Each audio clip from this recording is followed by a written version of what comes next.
Good morning बच्चों, कैसे हो आप सब। उम्मीद करती हूँ आप सब अच्छे होंगे, स्वस्थ होंगे, खुश होंगे।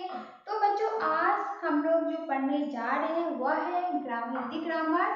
तो हिंदी ग्रामर यानी हम लोग का जो व्याकरण है, तो आज हम लोग व्याकरण में पढ़ेंगे पत्र लेखन। तो पत्र लेखन क्या है? पहले जमाने में क्या होता था कि पत्र का बहुत ही प्रचलन था। आज भी इसका इम्पोर्टेंस है, महत्व है, लेकिन पहले जैसा नहीं है। पहले जैसे इसका प्रचलन था वैसा नहीं है, लेकिन आज भी बहुत से विभागों में इसका बहुत ही महत्व है। तो आज हम लोग जानेंगे कि पत्र कितने प्रकार के होते हैं। तो पत्र दो प्रकार का होता है। एक है आपका औपचारिक पत्र। औपचारिक पत्र क्या होता है? जिससे आप इंग्लिश में बोलते हैं ना फॉर्मल लेटर, तो उसको हिंदी में बोलते हैं औपचारिक पत्र। और जो नंबर 2 है उसको बोलते हैं अनौपचारिक पत्र यानी इनफॉर्मल लेटर। तो फॉर्मल लेटर यानी औपचारिक पत्र क्या होता है? औपचारिक पत्र वह होता है जिसे हम लोग ऑफिशियल पर्पज से लिखते हैं। यानी जैसे आप स्कूल में लिख रहे हैं, या एडिटर को लिख रहे हैं, मैनेजर को लिख रहे हैं, काउंसलर को लिख रहे हैं, तो ये जो हम लोग जो ऑफिशियल पर्पज से लिखते हैं, तो उसे हम लोग बोलते हैं औपचारिक पत्र। और जो हम लोग पर्सनल पर्पज से लिखते हैं, यानी जो हम निजी उद्देश्य के लिए लिखते हैं, उसे बोलते हैं अनौपचारिक पत्र। जैसे अपने परिवार को लिख रहे हैं, आप अपने मित्र को लिख रहे हैं, दोस्त को लिख रहे हैं, या अपने रिश्तेदारों को लिख रहे हैं, तो उसको बोलते हैं अनौपचारिक पत्र। तो हम लोग पत्र क्यों लिखते हैं? हम लोग लिखित रूप से अपने जो बात को दूसरे तक पहुंचाते हैं, वह पत्र है। तो आप लोगों ने क्या देखा कि पत्र के कितने प्रकार होते हैं? पत्र के दो प्रकार होते हैं। नंबर 1 होता है औपचारिक पत्र और नंबर 2 होता है अनौपचारिक पत्र। औपचारिक पत्र किसे लिखते हैं? इसको हम लोग ऑफिशियल पर्पज से लिखते हैं। जैसे हम लोग टू द प्रिंसिपल को लिखते हैं, एडिटर को लिखते हैं, फिर आपका बैंक मैनेजर हो गया, या जो भी ऑफिशियल पर्पज से लिखते हैं उसे बोलते हैं औपचारिक पत्र। अनौपचारिक पत्र कैसे होता है? अनौपचारिक पत्र वह होता है जिसे हम लोग पर्सनल पर्पज के लिए लिखते हैं, यानी निजी उद्देश्य के लिए लिखते हैं। अपने माता पिता को लिखते हैं, अपने मित्र को लिखते हैं, तो उसे बोलते हैं अनौपचारिक पत्र। ठीक है। तो बच्चों, जो लेटर होता है उसमें सबसे सबसे जो इम्पोर्टेंट बात क्या होती है ना, इसमें इम्पोर्टेंट होता है फॉर्मेट। यानी आप जो लिखने जा रहे हैं उसका फॉर्मेट कैसा होना चाहिए। हर चीज का तरीका होता है ना, तो हम लोग देखेंगे कि इसका फॉर्मेट क्या होता है। यानी जो फॉर्मल लेटर है उसका क्या फॉर्मेट होता है और इसका क्या फॉर्मेट होता है। तो आज हम लोग जो है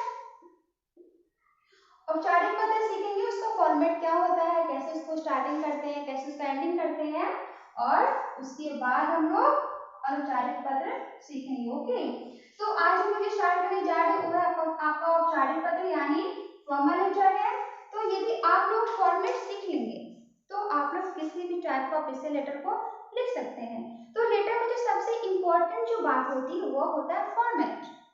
तो सबसे इम्पोर्टेंट क्या है, आपको फॉर्मेट सीखना है। तो उसका स्टार्ट कैसे करना है, एंडिंग कैसे करना है। तो यदि आप लोग फॉर्मेट सीख लेंगे तो कोई भी लेटर जो ऑफिशियल लेटर है उसे बहुत ही आसानी से लिख सकते हैं। तो आज हम लोग औपचारिक पत्र पढ़ेंगे, उसके बाद हम लोग सीखेंगे अनौपचारिक पत्र। ओके। औपचारिक पत्र क्या है? जैसे आपको फीवर हो गया है तो आपको छुट्टी चाहिए, तो आप अपने विद्यालय में कैसे पत्र लिखेंगे, अपने प्रिंसिपल मैम या जो प्रिंसिपल सर है उन्हें कैसे एप्लीकेशन देंगे, स्कूल में कैसे लिखेंगे। तो हम लोग स्टार्ट करेंगे, जो हम इंग्लिश में लिखते हैं ना टू, तो हिंदी में तो हम लोग टू नहीं लिखेंगे, तो हम लोग लिखेंगे सेवा में, उसके बाद यहाँ पे कॉमा डालेंगे, और ये जो कॉमा है वहीं से लिखेंगे प्रधानाचार्य महोदय, यदि सर है तो महोदय, और मैंने तो महोदया लिखेंगे।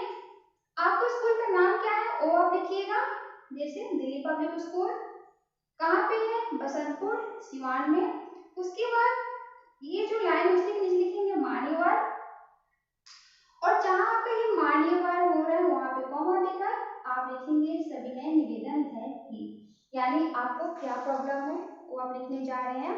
और उससे पहले आपको लिखना होगा विषय, यानी जो इंग्लिश लिखते हैं सब्जेक्ट, तो आपको विषय यहाँ पर लिखना होगा कि आप किस रिगार्डिंग है तो जो है आप पत्र लिख रहे हैं। तो आपका क्या है, अवकाश हेतु, यानी आपको छुट्टी चाहिए, उस रिगार्डिंग के लिए आप पत्र लिखने जा रहे हैं। तो जो विषय है वहां पे लिखेंगे अवकाश हेतु, यानी आपको छुट्टी के लिए क्या लिख रहे हैं, पत्र लिख रहे हैं। तो जो पत्र लिखेंगे उसका यहाँ पे किस रिगार्डिंग लिख रहे हैं उसको यहाँ पे मेंशन करना होगा, यहाँ पे लिखना होगा। तो हम लोग पत्र कैसे स्टार्ट करेंगे, सविनय निवेदन है, उसके बाद आपको क्या प्रॉब्लम है, आपको फीवर है या कुछ और है, तो यहाँ पर आप मेंशन करेंगे, ठीक है। तो यहाँ पे जो आप मेंशन कर लिए तो उसका जो हम एंडिंग करेंगे तो क्या उसी में एंडिंग कर देंगे, नहीं, उसका जब हम अंत करेंगे तो पैरा चेंज करते हैं, तो पैरा चेंज करते हैं तो क्या लिखेंगे, अतः आपसे प्रार्थना है कि आपको कितने दिनों के लिए अवकाश चाहिए वो आप यहाँ पे मेंशन करेंगे और लिखेंगे इसके लिए मैं हमेशा आपका आभारी रहूंगा या रहूंगी। तो जब पत्र का आपका एंडिंग हो गया उसके बाद आप धन्यवाद लिखेंगे, उसके नीचे दिनांक लिखेंगे, जिस दिन लिख रहे हैं उस दिन का दिनांक आप मेंशन करेंगे और राइट साइड में क्या लिखेंगे, आपका आज्ञाकारी शिष्य लिखेंगे, आपका विश्वासी या यहाँ पर जो भी लिखेंगे तो आपका आज्ञाकारी शिष्य, उसके बाद अपना नाम आपको लिखना है, जैसे यहाँ पे प्रिया कुमारी, आप अपना नाम राहुल लिखिए, मोहित लिखिए, मोहन लिखिए, जो आपका नाम है आपको आपका नाम लिखना है। आप कौन से क्लास में हो, क्लास मेंशन करोगे, जिसमें आपके क्लास 2 है, यदि आप 3 में पढ़ते थे आप 3 लिखोगे, 4 में पढ़ते थे आप 4 लिखोगे, 1 में पढ़ते थे आप 1 लिखोगे। क्रमांक मीन्स क्या होता है, आपका रोल नंबर कितना है तो भी आपको यहाँ पे मेंशन करना होगा कि आपका ये रोल नंबर है, ओके। तो ये जो फॉर्मेट होता है ये ऑफिशियल फॉर्मेट है, यदि आप स्कूल में लिख रहे हैं तो अपने स्कूल का नाम लिखिएगा, वहाँ का एड्रेस लिखिएगा, और यदि किसी एडिटर को लिख रहे हैं यानी संपादक को लिख रहे हैं या फिर बैंक मैनेजर को लिख रहे हैं तो फॉर्मेट आपका यही सेम रहेगा, बट आपको वहाँ पे लिखना पड़ेगा। जैसे आप स्टेट बैंक को लिखने जा रहे हैं तो आप स्टेट बैंक लिखेंगे, वो कहाँ पे वो लिखेंगे, फिर आपको जो करना है वो लिखेंगे कि आपको मोबाइल नंबर करवाना है या आपको जो भी प्रॉब्लम है आप मेंशन करेंगे, लेकिन उसके पहले आपको विषय बताना पड़ेगा आपको क्या करवाना है, किस रिगार्डिंग आप पत्र लिखने जा रहे हैं, ओके। तो ये जो है उसको हम लोग बॉडी बोलते हैं और उसका हम एंडिंग करते हैं, यानी एंडिंग हम लोग दूसरे पैरा से करते हैं, उसी पैरा में हम उसका एंडिंग नहीं करते हैं, ओके। तो हम लोग जब एंडिंग करते हैं तो अतः के बाद आपसे प्रार्थना है कि आपको जो काम है या वो लिखेंगे कि ये काम मेरा ये, जैसे आपको जैसे आपने अवकाश में छुट्टी मांगी है तो कितने दिन के लिए चाहिए, फिर वहाँ पर आभार प्रकट करेंगे, इसके लिए मैं हमेशा आपका आभारी रहूंगा, ठीक है। और उधर में आपको लिखना है, तो आप बैंक मैनेजर को लिखेंगे तो थोड़ी वहाँ पर लिखेंगे कि मैं इस क्लास में हूँ, नहीं, आपका अधिकारी या विश्वसनीय जो है लिखकर अपना नाम लिखेंगे, ओके।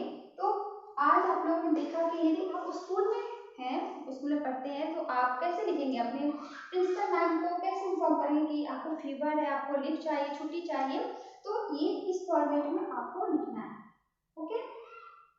तो आज हम लोग क्या किए, आज हम लोग औपचारिक पत्र यानी फॉर्मल लेटर का फॉर्मेट देखें, उसके बाद जब आपका ये कंप्लीट हो जाएगा, जब आप लोग सीख लेंगे उसके बाद हम लोग स्टार्ट करेंगे अनौपचारिक पत्र यानी इनफॉर्मल लेटर, ओके। तो ये आपका क्लियर होगा उम्मीद करती हूँ, और यदि आप इसमें कोई भी डाउट हो तो आप लोग मुझे क्लास में इसे क्लियर कीजिएगा, ओके। Thank you class.